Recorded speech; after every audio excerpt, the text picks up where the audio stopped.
उसके बाद उनको पद मुक्त भी किया गया। इस पर हमें कुछ नहीं कहना। बहन जी के बारे में हमें न कुछ कमेंट करना है, न उनकी आलोचना करना है। उनकी क्या रणनीति है, क्या तय करती हैं, सारा समाज, सारा देश, सारी दुनिया जानती है। हमें इसके बारे में कुछ कहने की आवश्यकता नहीं। आकाश आनंद की हम कोई ज्योतिषी तो है नहीं, हम तो कोई ज्योतिषी है नहीं। ये तो बहन जी से आप पूछिए, बहन जी से पूछिए या आकाश जी से जाकर पूछिए कि आपका भविष्य, राजनीतिक भविष्य क्या है। अब बहन जी के बारे में क्या कहा जाए, कब फैसला कब लें, कब पलट जाएं, तो उनके बारे में कुछ कहना हमारे जैसे कार्यकर्ता के लिए या एक समाजवादी पार्टी के एमपी के रूप में कहना हम मुनासिब नहीं समझते। बहुजन समाजवादी पार्टी में कौन मायावती जी के पैर छूता है या किसको वो कितना आशीर्वाद देती हैं, ये हमारा विषय नहीं है, उनका निजी विषय है। वो आशीर्वाद दें लें, अपनी जगह पर है।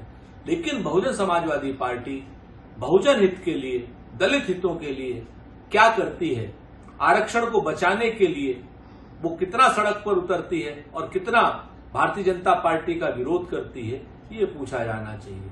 संविधान को बचाने के लिए बहुजन समाजवादी पार्टी और मायावती जी क्या कुछ करती हैं, ये पूछा जाना चाहिए। हाल के चुनाव में सुश्री मायावती जी और उनकी बहुजन समाज पार्टी ने, हमारा आरोप है कि कहीं ना कहीं संविधान को बदलने वालों की कोशिश करने वालों की, आरक्षण को खत्म करने की कोशिश करने वालों का साथ दिया, प्रत्यक्ष या परोक्ष रूप से। उन्हें बहुजन समाज से, दलित समाज से, पिछड़े समाज से माफी मांगी। नहीं, क्योंकि आकाश आनंद जी जो है वो भाजपा के खिलाफ जो है दबके कैंपेन कर रहे थे, तो ये कहीं ना कहीं से दबाव आया होगा, जैसा कि लोग एनालिसिस करते हैं। अब मुझे ज्यादा जानकारी नहीं है, ये उनका इंटरनल पार्टी का मैटर है। तो अब जो है तो ये सब होता रहता है। अब फिर से बनाया है, आपको लगता है पार्टी के अंदर से कि वो किस तरीके से अंदर?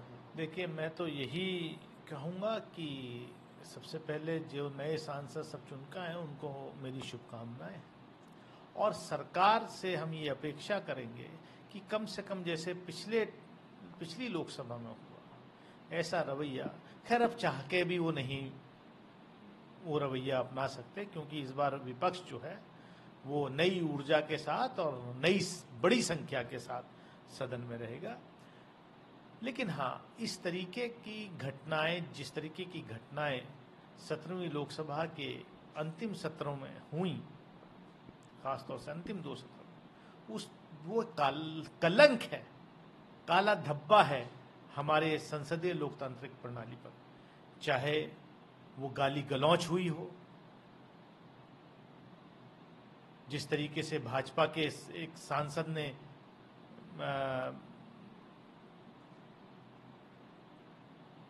का रवैया रहा कोर्ट पर और उस पर कोई कार्रवाई नहीं हुई, या 146 सांसदों का निलंबन करके भारतीय न्याय संहिता का कानून पास करा लिया गया। ये सब, इस पर पुनर्विचार करना चाहिए सरकार को, तभी लोकतंत्र चलता है। स्पीकर पे आप कुछ कहेंगे?